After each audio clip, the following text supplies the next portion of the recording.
You wrote. Welcome to Crucial Conversations. I'm your host, KD, and I'm here with my co-host. Motormouth, how y'all doing today? Motormouth, how was your week? It was excellent. Everything was beautiful. I had a brother to come into town and his wife, and had a chance to sit down with them, enjoy them, you know, something I don't get a chance to do with much of my family members no more since they're so far away. But it was excellent. How was yours? Mine was wonderful. I didn't do anything important, just necessary. I actually moved the website. I won't get into it, but that's about it. I just did a few necessary things. But at least you got a chance to spend time with your brother, because family is important. And you know what? It's Mother's Day weekend coming up. Yes, it is. Mother's Day weekend. But anyway, to stay on point a little bit, I'm sitting here mentioning Mother's Day weekend, I'm thinking about the parents of a young man that we interviewed last week by the name of Lil T Gospel Rapper. I'm not going to get that detail with him, but I had to mention him because he was an impressive young guy. 11 years old, producing, writing, has his own music. I was impressed. Yeah. And I was also impressed with his, I guess you could say his, what would you call it, Motormouth? His own testimony, his trial with his life, at such a young age, being paralyzed or, not necessarily paralyzed, but confined to a wheelchair. Exactly. And the surgeries, all the surgeries that he went through and everything. And to see him up walking and running and jumping and doing a thing that everyday child doing, right. he made great success, overcome. Right. But I was more so impressed with that was impressive, but also with the fact that he recognized, he did shout outs to his mother, his father. He went back to a preacher that inspired him and a teacher. He's a well-rounded young guy. He got a lot to be thankful for. Exactly. But there's a lot that's going on, and we're also going to play some of Little T's music after the show. But focusing on a lot of other things that have occurred since we've been on the air last week, and it has been a lot. Like, first of all, in the radio industry itself, Tom Joyner and Michael Basin, who have been on air through, what is the name of the company? MS Communications. Okay. For the past 30 years, they've been online. It was a little disheartening to me to see Michael Basin. He actually started an online petition through change.org, trying to get people to write in to protest the removal of his radio show. Okay, now, on this removal of the radio show, I know I was reading something, and it seemed like it's just in the New York market. Yeah, but it was a large market, a huge market. Yeah, but if they losing sales and money up there, the people who running it, I can understand them, shutting it down, Yeah, that's true. Because it's all about the money now. It's a shame, we, going to lose an urban station up there. But it was an adult contemporary station. It right. was WRKS or KISS FM. And with New York being a sports city by sure, because they got double everything up in there. Double basketball team, baseball, football. So, I could see them, switching it over to ESPN like they did, because it's going to give them the money. I mean, because you got to think about the station in the background, they're stockholders. And what it's really based down to, but you know where it started all this, right? I mean, you're right. It's always about advertising dollars, advertising sales, because really that's what, financially supports the radio station, sales. But it all started because they changed the rating system. Yeah, the rating system changed, and and it hurt the advertisers. The advertising dollars that the stations was bringing in before. That's true. True. So go back down to what we're saying. It's all about that money. It's about the dollar. Yeah. And, some people in the industry were complaining, saying, on the new system thing, they were saying that the new system that actually measures the ratings undercounts minority radio listeners. Right, exactly. And that was the problem. That was the problem. Yeah, but again, I think, with all this money that, black entertainers, athletes, movie stars, and everybody make, it seems like they should be able to address their own needs and their own cause and don't have to deal with everybody else, on that, or even as a personality, radio personality. Now, I give Michael Basin, credit for a lot of things that he do, and everything. He's a positive force. He really is. Yeah, he's like a paradigm, where he see things, but I think he's neither been cultivating maybe his own network. I was thinking in a perfect world, that would be awesome for Michael Basin and Tom Joyner to actually get together and form their own network. It really would. But I think both of them are going to be streaming online. Yeah, they're trying to keep people to keep up, asking people to keep up with them that way. But I still think it would be powerful if they would get together and form their own entity. I really do. Yeah, them, or even if they didn't get together, they just got with the people that could support such a cause, to do it, and everything. I mean, look at Steve Harvey, he's doing great. He got enough money with that movie out that's about nothing, that, and everything. Yeah, I mean, it's about nothing, I mean, him lately have been about nothing to me as far as I'm concerned, because he's not dressing, but again, he's not dressing the real issues and everything that need to be played, Let me ask you one question.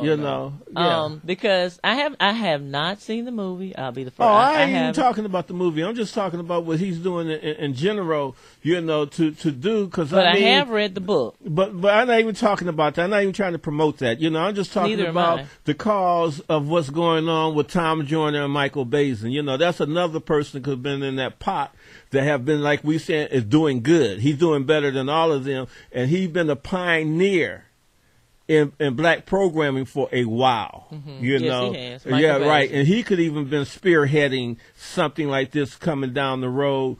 I'm just saying, that. I mean, it's just like we got to do something, just like on the other subject matter we was talking about, how Essence, the BET, everything that we got going that give us some type of awareness within our community is just being shot down. Yeah, that's true. But I was just trying to backing up just a little bit. I don't get where you're coming from about the Steve Harvey comment. Again, as I said, it's about spearheading, getting off into the people, of what we need as a people, being a leader. He could be doing more, I think, for the black community as a whole, in supporting, programming, like Tom Joyner, Michael Basin, and all this, because this didn't just come up overnight. But what would be great? Because this is just my take on it. I think as far as African American, Asian, Latino, anybody with color, Indian, Pakistan, it doesn't matter. When it comes to the radio, or the television, or the film industry, but we're focusing on radio. The problem, the way that I see it, is there's not enough room set up where everybody's allowed to be what they want to be because we don't have enough diversity. My thing is this: why can't we have the serious radio, the commentary? From a people of color perspective.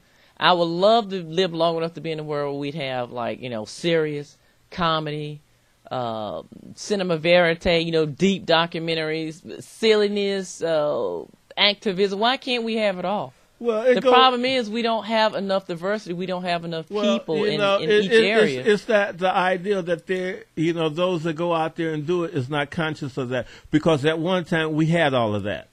But what? Maybe. And then just like everything else, it dwindled away. Because us losing ground have been going on ever since 1920.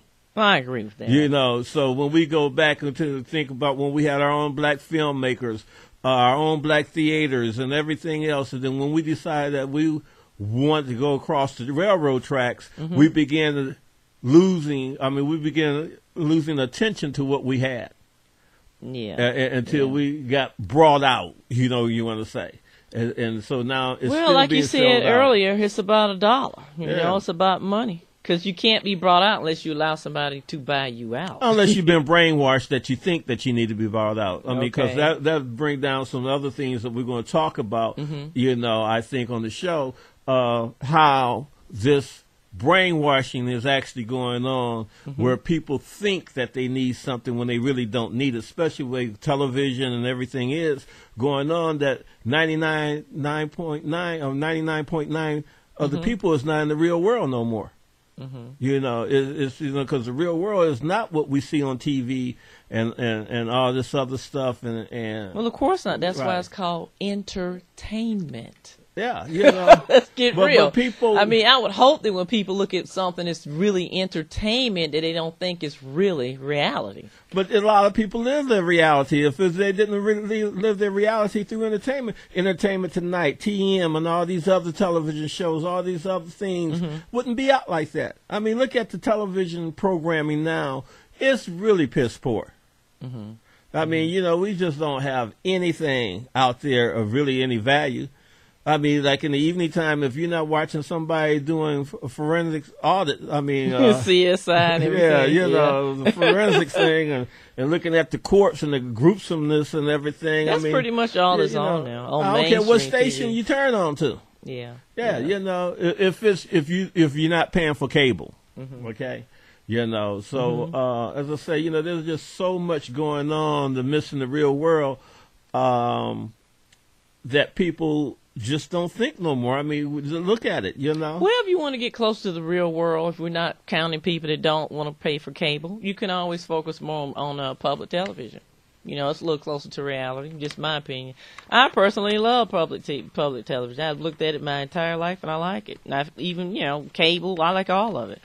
Yeah, but that's still got. But anyway, let's stay focused on the Yeah. radio a little bit, because you're right. They all have programming. They do. Yeah. You can't have a show without having programming. It's just that simple. Bottom line, as you like to say. Yeah. But I get where you're coming from. All I'm trying to say is, why not?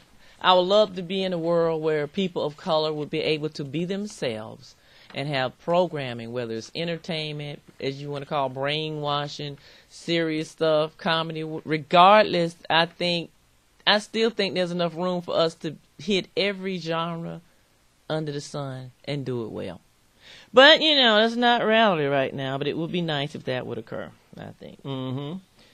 But anyway, that's what's going on with the radio industry, and I'm sure these guys will be fun. You know, they'll be fine down the road, and they're available on the internet if you want to follow them. That's Bays and Joyner. But anyway, along the same, well, not the same line, but something else that caught my attention, which is a little off topic, but a little bizarre. Have you seen, I know you've seen this lady. They're calling her Tanning Mom. Yeah. Have you seen this lady? Oh, yeah. I saw the lady about 5, 10, 20 shades different from that type of person normally would be. Yeah, because we're talking about people of color. She looks like a person of color, but technically she's not. The first time I heard of Tanning Mom, I'm like, what in the world is Tanning Mom? I'm thinking, huh? And this photo shot across, and I turned around and did a double take because I thought it was somebody trying to be funny. I really did. I thought it was somebody trying to be funny. Anyway, for anybody who hadn't heard, Tanning Mom is this lady up in New Jersey. Her name's Patricia Krentzel. She, in my opinion, has done tanning on a whole different level. It's like tanning on steroids. But I think it's a little bit much. But anyway. But there's a lot of people out there, the same color that she is, you know, that do that tanning. You know, she's not the only one by herself, you know. Not saying that she is, but, you know, she came in and played last week because really what happened was her child, she has a 5-year-old daughter, went to school. And told her schoolmates and her classmates that she went tanning with her mother. Now, in New Jersey, it's a state law that you have to be at least 14 years old before you're even allowed to go in a tanning booth. And that's really how Tanning Mom got all in the media and everything. Well, she said her baby didn't go into the booth. She was just in the office. Yeah, she did. Yeah. And, you know, but anyway, this lady got arrested. They looked into it because, you know, it was a 5-year-old daughter, and she said her child didn't go in there. But as a result of the police arresting her and trying to bring her daughter to, you know, bring the whole situation to attention, what's really happened as an outgrowth of it has she going to make some money. That's it. Yeah. That's a nice way of putting it. Tanning Mom get ready to get paid. Yes. They give her a new name. They're calling her, they got a new term for it called Tanorexic. Yeah. They sure do. And Tanning Mom is going to actually have an action figure modified after her. Yep. But what's kind of interesting to me, she's going to get paid and everything, but I don't know how long she's going to be tanning because she's going to have to find another way to keep her tan because the tanning salons in the New Jersey area has said, we don't want her back in here again. Nobody wants her to come in their salon and tan anymore. The bottom line is like this. With the way this woman is ready to get paid, she can have her own tanning salon in her house. Yes, she can. She can even probably upgrade her house or have her a whole section, nothing but that. where she don't even have to probably be in the thing. She can have the lights all around the wall hanging down, don't have to be in somebody coughing like tanning bed, A woman gonna get paid. She gonna have to. I'm amazed. She has an action She gotta figure. get paid. She's got her own version of Barbie coming out. How cool is that? But anyway, I think skin safety down the line, but that's her thing. But anyway, on another subject that was kind of interesting to me. Now, this may be something that everybody can kind of relate to a little bit differently. Have you heard this thing about this invasion in U.S. waters, about these gigantic, because that's what they are, these humongous shrimp? Mm-hmm. Okay. They are calling these things cannibal shrimps. Now, really thinking back to biology and science class, a shrimp is like, all of them are kind of like bottom feeders. Am I remembering right? Right. They're scavengers. They're scavengers. They sure are. Right. Okay. Mm-hmm. But what makes these gigantic, I don't want to say gigantic, what makes these cannibal shrimp different is these things can grow up to 13 inches long. Mm-hmm. And can actually grow and be up to a 1/4 pound in weight. Okay? Just try to imagine can you imagine 13-inch long shrimp? That's as large as a lobster. Yeah. But it's probably something that is common, but it just haven't really been noticed here in America, They're and around. saying it's not common. They're what's going on? There's an influx of these jumbo shrimp, okay? And what's going on? Each time they, documented or found them, the size of them has increased 10 times. Well, every time they show you a sea monster, it look like a great big shrimp, But this thing is huge. Anyway, they've been spotted in water from North Carolina to Texas, the Gulf of Mexico, and on the southeast coast. But really the problem is these things are going to kind of imbalance the whole marine environment, because if these things start eating up all the other shrimp, because they can do that, it's going to be a problem. Well, something going to come along and eat them up. The shark's going to say, hey, we can get a good bite out of this one. Something's going to go on. But, it's just like this here. I believe it's like this in God's world. God don't make no mistakes. Didn't say you did. So, no, I didn't say you did. Okay. So I'm just saying he don't make no mistakes. So whatever he got going on in the water, on the land, it's meant to be. That's a big shrimp, though, more than that. I know. A lot of people like to have it on their plates, I'm looking at it right now. Going, woo. It's called an Asian cannibal species, and it is preying on the smaller native sea life, and that's the problem. And they're saying that these things are competing for resources, and they're also carrying disease.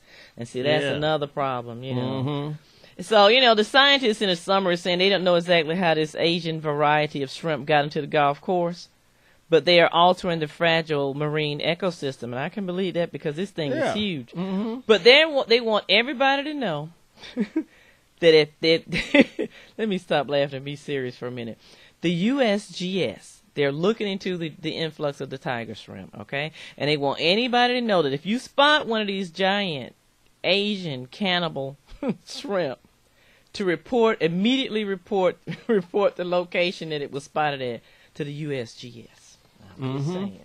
Well, we could continue on, but I think right about now we need to go ahead and take a break. Yeah, pay the dues for the cause. Ad rates. And we'll be back after these messages.